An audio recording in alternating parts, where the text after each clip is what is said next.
హల్లెలూయా. ఒకటి, కుమారుడు మనల్ని స్వతంత్రులుగా చేయాలి. ఎవరు చేయాలి? కుమారుడు అనగా ప్రభు అయిన యేసుక్రీస్తు మనల్ని స్వతంత్రులుగా చేయాలి. రెండవది, మనలో ఉన్న సత్యం మనని స్వతంత్రులుగా చేయాలి. Praise the lord. సత్యం అనగా ప్రభు అయిన యేసుక్రీస్తు. అవునా? నేనే మార్గమును, నేనే సత్యమును. కనుక యేసుక్రీస్తులో ఉన్న సత్యం నీలోనికి వచ్చినప్పుడు నీవు స్వతంత్రుడు అవుతావు. అబద్ధాలు ఆడితే స్వతంత్రుడు కాలేవు, మోసాలు చేస్తే స్వతంత్రుడు కాలేవు. ఎవరు స్వతంత్రుడు అంటే నీతి నిజాయితీ కలిగి సత్యమును అనుసరించి సత్యమును పలుకువాడు కిషయ్య గారు స్వతంత్రుడవుతాడు. హల్లెలూయా. చెప్పండి గట్టిగా హల్లెలూయా.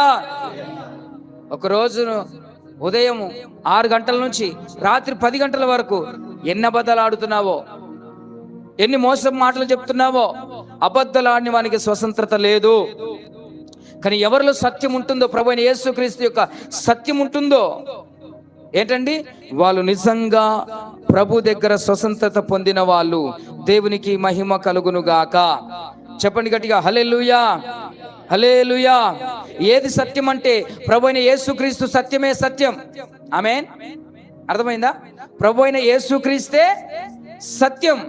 ఆ సత్యమే ప్రభు అయిన యేసుక్రీస్తు. ఆ సత్యంను నువ్వు నమ్మితే, ఆ సత్యాన్ని గంగక్క నువ్వు ఆ సత్యాన్ని పాటిస్తే నీకు స్వాతంత్రము ఉన్నట్టు. దేవునికి మహిమ కలుగును గాక. ఈ ఆకాశము కింద, ఈ భూమి మీద యేసుక్రీస్తు దేవుడు, ఆయన నా రక్షకుడు, ఆయన నా పాపముల కొరకు చనిపోయి 3వ దినాన లేచి నా కొరకు రక్తము కార్చి ప్రాణం పెట్టిన దేవుడు. ఆయనని నువ్వు నమ్మి బాప్తిసం పొందినప్పుడు ఆ సత్యం నిన్ను స్వతంత్రునిగా చేస్తుంది. అది సత్యం.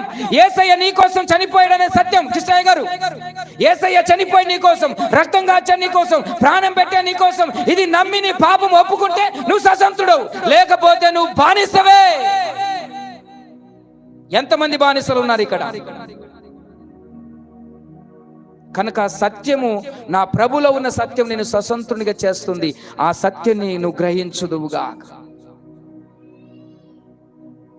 యేసుక్రీస్తు కన్య అయిన మరియ ద్వారా పుట్టాడనేది సత్యం. ఆయన లోకానికి రక్షించాడనేది సత్యం. ఆయన పరలోకం తీసుకుపోయాడనేది సత్యం.